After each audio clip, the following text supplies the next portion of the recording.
Welcome. I'm Greg Andruck, and this is the Business Freedom Conversation live stream. And I always like to remind you that we use the title Business Freedom because in a LinkedIn survey a couple of years ago, the number one reason business owners put forth, I think it was 39% of them, said why they started a business or bought a business was freedom. And the ironic thing is, I think a lot of us wind up being trapped by our businesses. But when you follow the things that we cover here at the Business Freedom Conversation, you truly will be free. So today we're going to have the second in a series. There's 5 that we're going to do in this series. And today is marketing and positioning. Even for small and medium businesses, SMBs, you need to think about all the time your marketing and positioning because life changes. The world changes, the economy changes, your business changes, your community, your market, everything changes. So you need to be thinking about your marketing and how you position yourself. It's the positioning that's critical. So we're going to start today, and I have some slides that we're going to talk about what are the things that you can do as an SMB owner to make sure you're doing the marketing that's most effective and that you're positioning your business and your products in the place that maximizes your potential. So let me start here with the slide. So look at the clever little thing here with marketing. It's the message, it's the research, it's the campaign. You know, it's your content and your target. That target one is the one that's really, really critical, and we're going to talk about this. So marketing and positioning, the first question becomes, what is unique about your product and service? Now, if you're in the commodities business and you sell corn or flour or, cotton or something, your product isn't unique. It's a commodity and you're going to compete on different things. But by and large, 98% of you out there are competing on the unique value proposition that you bring to customers. And that's what needs to be focused on. The next thing we're going to talk about is make your name key on the benefit. I see this all the time, and we're going to get into the details of how this optimizes what you're doing, increases your revenue, and by and large, increases your profit. But generally speaking, either your business or your products and services or both need to key the name key on what the benefit is. You might have to change your name. So this is not as easy as it sounds, and there's a lot of elements to it. And a lot of people, you may have already picked something where you look like an also-ran. We're going to talk about what is involved when you have to change the name and optimize. And you want to know what? It's all really positive. The fourth one is one that is very interesting to me because you need some external information. You're in the trenches and you think you know what your market is and you think you know who your customer is, but unless you actually measure it, you could be off and that could cost you a lot of money. In fact, it could be the difference between the business surviving and failing. And here's the last one, metrics. Metrics, everybody knows about them. Everybody needs to use them. Nobody does them. You've got to have these metrics that help you. They'll dictate the roadmap to success. You'll be like Dorothy on the yellow brick road to Oz. So let's start off on our first section. What is unique about your business? What is it that you need to key on to make sure that the customer understands who and what you're about and is willing to pay for it?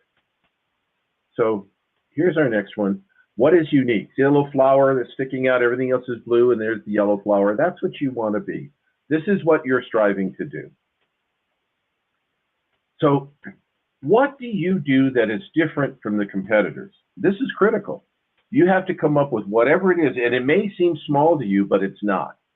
I once attended a meeting with a client. He kept dismissing all of my suggestions. Well, that's only 1%. That's 1%. Well, you add them all up, and it's the difference between success and failure. So what is it that you do that you can say that you are different from your competitors? Interesting to know what that is. Okay, market survey. What is your market? Who is it? It's who are the people? what's the market for your product? How large is it? Where is it? Who is it? These are all really critical questions. And you don't need to spend a lot of money to figure this out, but you need to look at it. It's sort of like, you wouldn't have a baseball game without a box score. Baseball is a sport that just thrives on statistics.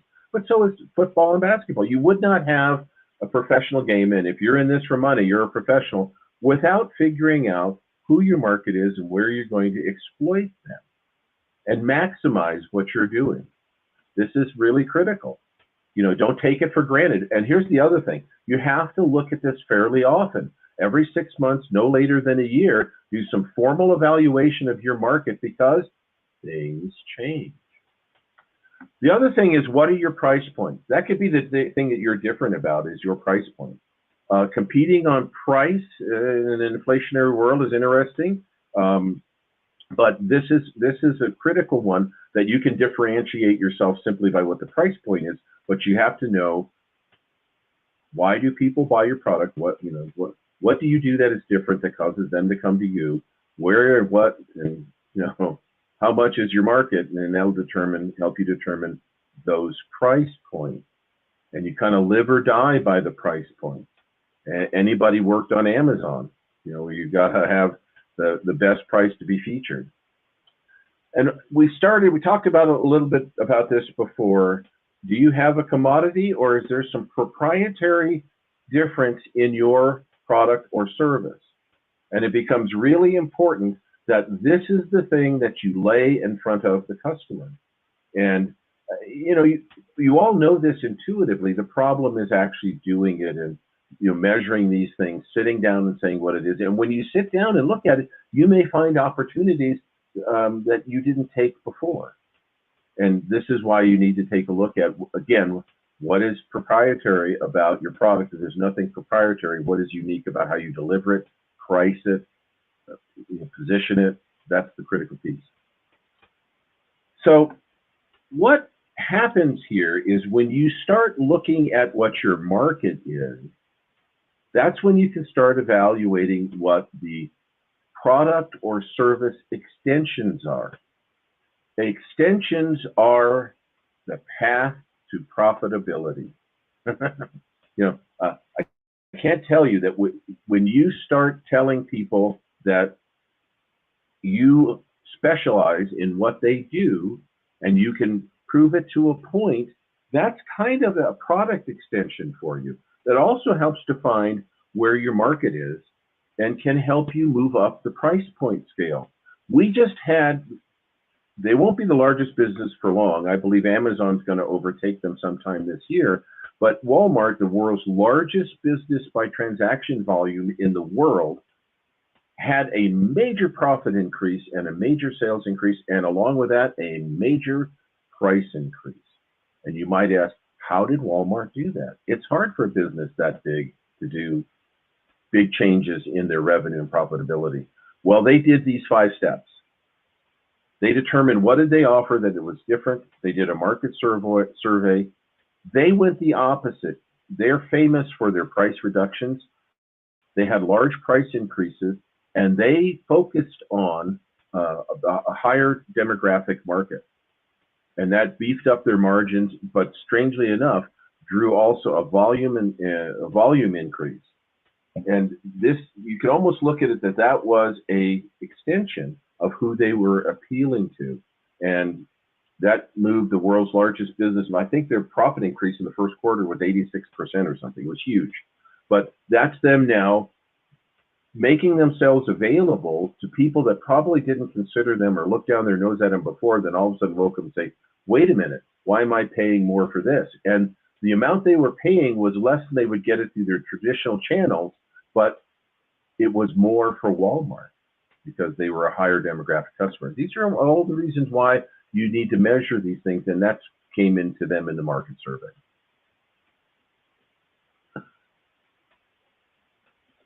So here, the next section is on that unique benefit. What is it that you do for your customers that is the unique benefit that causes them to buy your product or service? See, there's the little piggy bank down there. What is unique about the benefit? So new is the most used word in marketing. So when you start thinking about how do you tweak your offerings, your products and services, new is the way to get you there. That you can offer a different segment, a different flavor, whatever it is that you do in your product and services, think about what can I do? But you do this step after the last one we just talked about. This is when you measure your market and understand who your customer is. There may be customers are exploiting. That's why I should say that you are not exploiting. That is why I told you about Walmart. Walmart believed that people in the top 20% income-wise were underserved by them. They weren't coming into their stores, and they approached their marketing that way. And lo and behold, it was successful. And they presented themselves as a new alternative. Then the question becomes, how much education do you want to have? See, if your name doesn't key on the benefit, you're going to have a problem, and you're going to have to educate your customers. And the education is what slows down the whole process, and in fact causes you to lose sales. So if your name doesn't key on the benefit, like there's a lot of really good ones out there, like Slim Fast. You take this, you're going to get slim. Check cashing place, fast cash. Weight Watchers. I had one near me where I used to live near Burbank. 10-minute lube. That's you're going to get your car oil changed in 10 minutes. There's a lot like this. Dry cleaners, 1 hour Martinizing. That means you drop your clothes off. You're going to get them an hour later. So, but if you don't do this, where the name isn't key on the benefit, then how much education are you going to do? Can the customer visualize the benefit? That's what's key about picking the name for the product or the company or both, where the customer can visualize the benefit. You see the plumber's trucks going around, ready rooter. Well, he's ready, and he's going to root your clogged pipe. These things are critical, and this is so simple. This isn't even advertising or social media marketing. This is simply putting the product out there. There's a very famous video of Steve Jobs out there saying, it isn't the marketing and it isn't the sales, it's the product. Well, if the customer can't visualize what the benefit is as you convey it to them, or the best way to do that is in the name, you're going to have problems. It's going to slow down what you're doing. And where I see this the most is people have competitors, and the names of the competitors are somewhat vague like theirs, and it becomes difficult for the customer to know which one of these competitors do I pick. If you're looking for a dry cleaning store, and they all just say Bob's Dry Cleaning, Mary's Dry Cleaning, but one of them says 1 hour Martinizing, I'm visiting from out of town, I'm going to a meeting, I need this quick, boom, that's why they selected. The other thing to put into the benefit and key the name of a company, product, or service is there a key difference? Like my example of 1 hour Martinizing. They'll clean your clothes in an hour if you need it. Ready rooter, I'll be there 24 hours a day, I'm ready, when you call me, we're there. These things are what will attract the customer to the product or service. Then you have to define the product service extensions. Now, here's another really interesting one, and I think this is burgeoning, particularly in all these different businesses that have subscriptions, and almost everybody can have subscriptions. I pay my plumber $7.95 a month, so I'm at the top of the list when I have a service call, and I get a lower price on that service call. He makes a lot of money for doing nothing, but when it's 10 o'clock at night on a Saturday night and the toilet's backed up, he'll be there, and he doesn't charge me $200. He charges me that lower price for being in that club. That's a product, service, or extension. And when I was in the airlines, I did a lot of analysis on first class. Now that's a product extension. You can sit at the back of the plane with your knees up against the seat in front of you, or you can sit up in first class. And people were willing to pay a premium. That's why if you offer services that you have a higher level and you call it something like the gold service, VIP service. The car wash I go to has a top level. It's a subscription thing. They read my license plate. I can just pull up, pull in, get it done, and I get the highest level of service with all the wax and that kind of thing. The VIP treatment. Who doesn't want to be called a VIP? This is something for you to evaluate now, because oftentimes, and this is what I figured out both at Continental Airlines and Jet America Airlines, whenever they had a profit, if you took away first class travel, there would be no profit. And that's why you have to define your product service extensions, because they're going to make you money and they may be the difference between success and failure. They also create customer loyalty. It's important to create customer loyalty by the products and services and how you handle them. And having this extra extensions, doing things like having a VIP service, a gold service, or whatever you want to call it. I mean, even the cable TV companies do this when they sell their package. It makes the difference. You basically isolate the customers that really like your service and are willing to pay a premium for it. And when you don't do these product and service extensions, you're missing out on a large amount of profit. And it's not really very hard to do. But then it all goes all the way back to what we're talking about in the beginning. You have to define who's your market, you know, where is it? What are they willing to pay? What are those price points? And really, I don't think it takes a huge amount of effort to try and appeal to the different segments.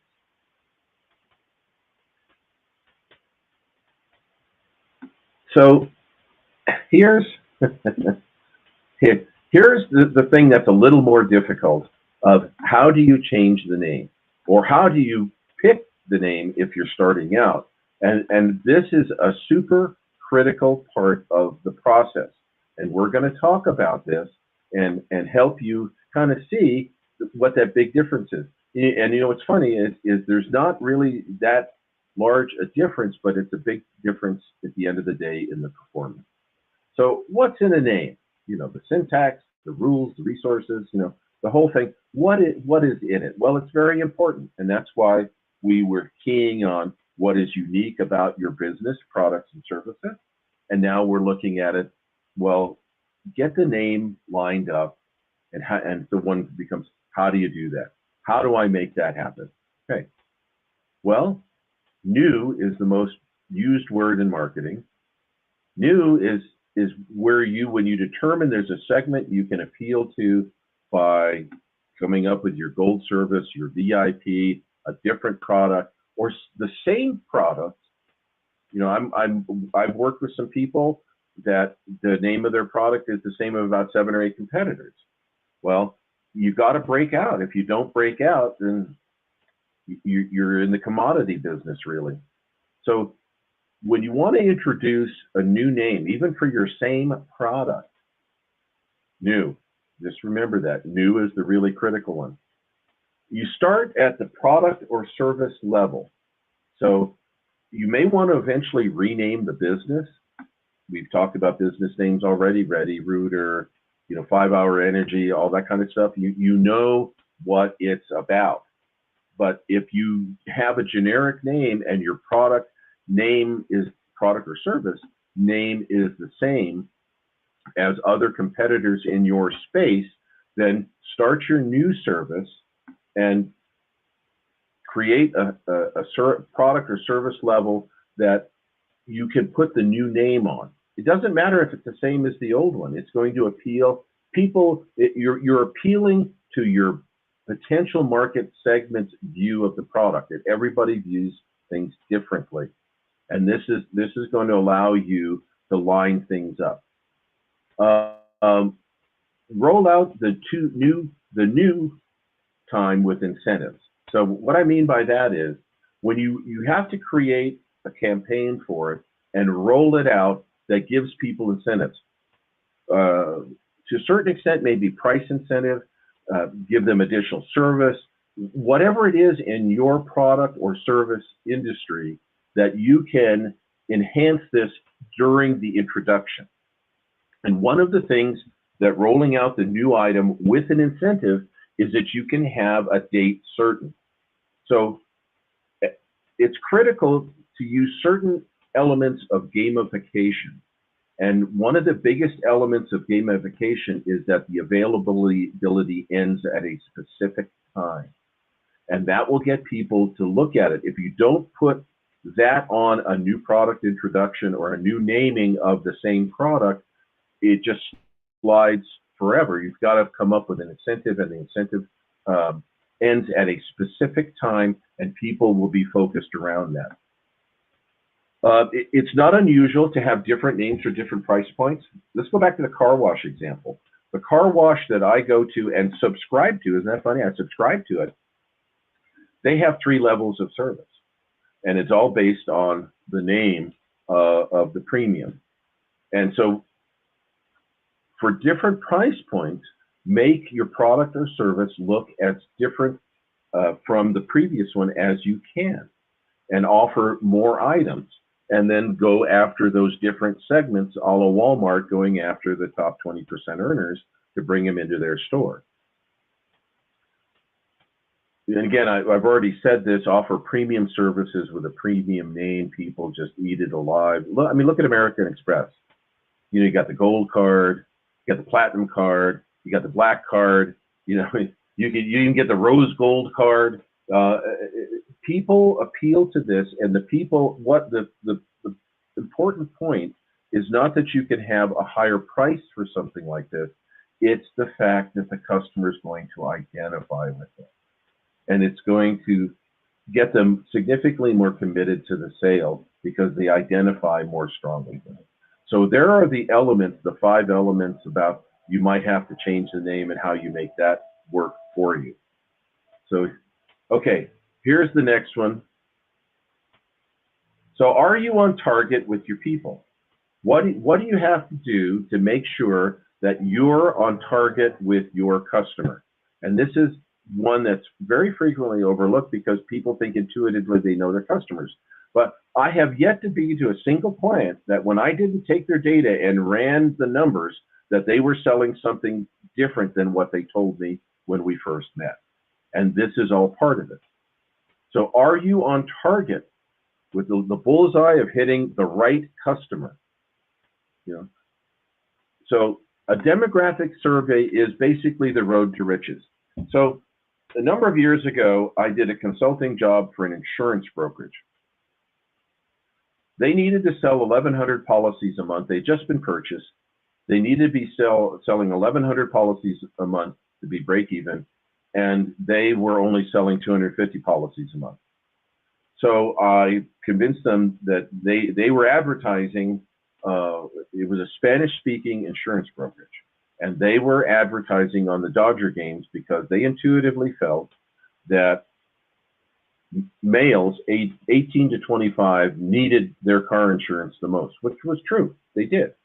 They were also the least likely group to buy it. So we did a demographic survey. Sometimes you can get the survey for free. It's with certain advertisers will spend the money on the front end so that you'll advertise with them and they make the commissions. I've had the LA Times give me a survey in one of the positions I've held. These demographic surveys are literally a roadmap to riches because they will tell you where to go. So we got this survey and we found out who really wanted it, not who needed it, and where they were. And they were watching certain Spanish-speaking TV programs, reading certain Spanish-speaking newspapers in Los Angeles, and we shifted the advertising to there, and within 5 months, they were selling 1,100 policies a month. It was almost 100% growth per month. It was pretty dramatic. And it was all based on matching the outreach to the demographic survey. You don't need to spend a lot of money on a survey. And like I said, if you might be able to get a marketing agency to do it for you or pay for it for you. Depends on how large your business is and how much business you're going to give to an agency. But you can also do your own survey with your existing customers and certain other information that's available out there. And I would say at a minimum, ask your customers. Come up with the questions you will ask them about why they bought. And you will be amazed at what you find out. And that allows you to then adjust your outreach and try to find more of those people that like your product. Position the marketing for your target. That's what I did with a Spanish-speaking insurance agency. We put the ads. What they found out is Latinas, women from age 25 to 50 really wanted the car insurance, and they had three main reasons why they wanted the insurance. I won't get into those now, but we put those three reasons in the ads in La Opinion, the Spanish-speaking newspaper in LA, and on some Spanish-speaking TV stations, and it was like magic. The sales just took off because we were giving the right message to the right people at the right time. Position your marketing to your target. Latinas were not watching the Dodger game in Spanish, so they weren't making any sales to the people who wanted their product. But when we went to the different TV shows that appealed to them and the newspaper ads, all of a sudden the phone was ringing off the wall and people wanted the service. Position your marketing to your target. Do not take it for granted. Measure it, study it, ask questions. Guide your customers to your offerings. That's what you do. And we previously talked about having incentives, naming the product, coming up with promotions that have due dates. Those are the things that will guide your customers to your offerings. Adjust your offerings for your survey results. So you may have to do some pricing changes. You may have to remove bells and whistles, options, or strip down the service if you provide a service, but at least it gets your foot in the door. So adjust your offering for your survey results because they're going to tell you what they're willing to buy. And, I had this in a gym. They thought they were selling the executive membership, and they found out they were selling only the 3-month cash membership. There's about a 75% difference per customer in revenue. So by adjusting the offering, we were able to get more people to buy their $399 executive membership. Adjust the offering to what you find out people are willing to do. Now, we had some other term changes in there, but that's what came out of the demographic survey. And when we looked at what people were willing to do, don't fight them. Don't try to educate them, and don't fight them. Give them what they want. That's how you're going to be successful. So this section is near and dear to my heart and important. And this is the one that people that are in the trenches seem to dismiss, but it's important to take the time to figure out your metrics. The metrics is what's going to drive your business to success. So here you can see all the inputs. You need them, and you need to figure out what are the key pieces of data you need. And then you have to line up your entire organization to this. I've done this several times at several different businesses, and it's been phenomenally successful. If you don't have the staff to do this, if you're smaller, get a VA, get somebody to put the numbers together for you. It's critical.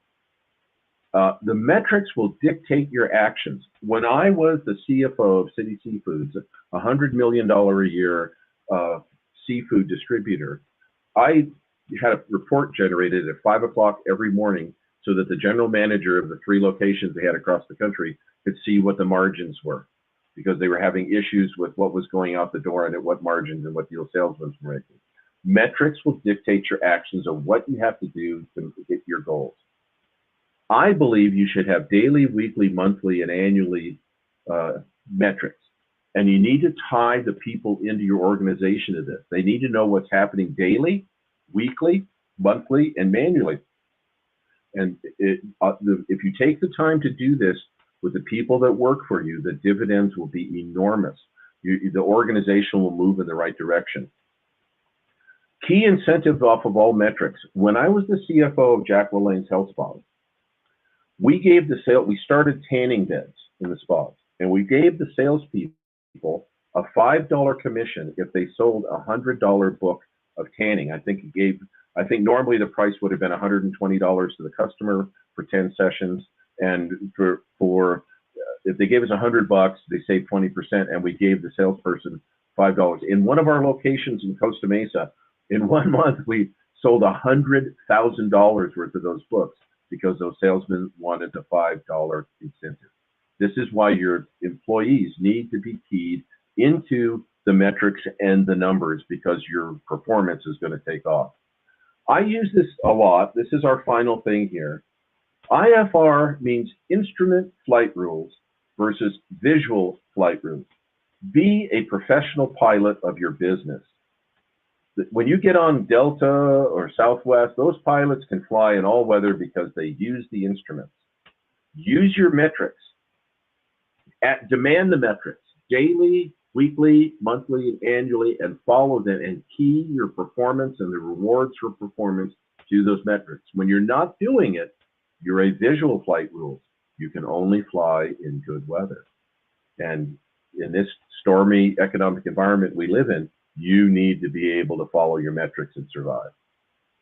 So there you have it. There's today's live stream and the things you need to do about marketing and positioning. This is going to be up on my YouTube channel. It's going to be up here on LinkedIn. And remember, my YouTube channel is Greg Andrick's Business Freedom Conversation. I hope you all found this helpful and interesting. Of course, any questions whatsoever, call me.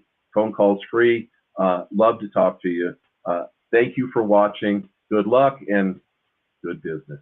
I'll catch you on the next one. Thank you.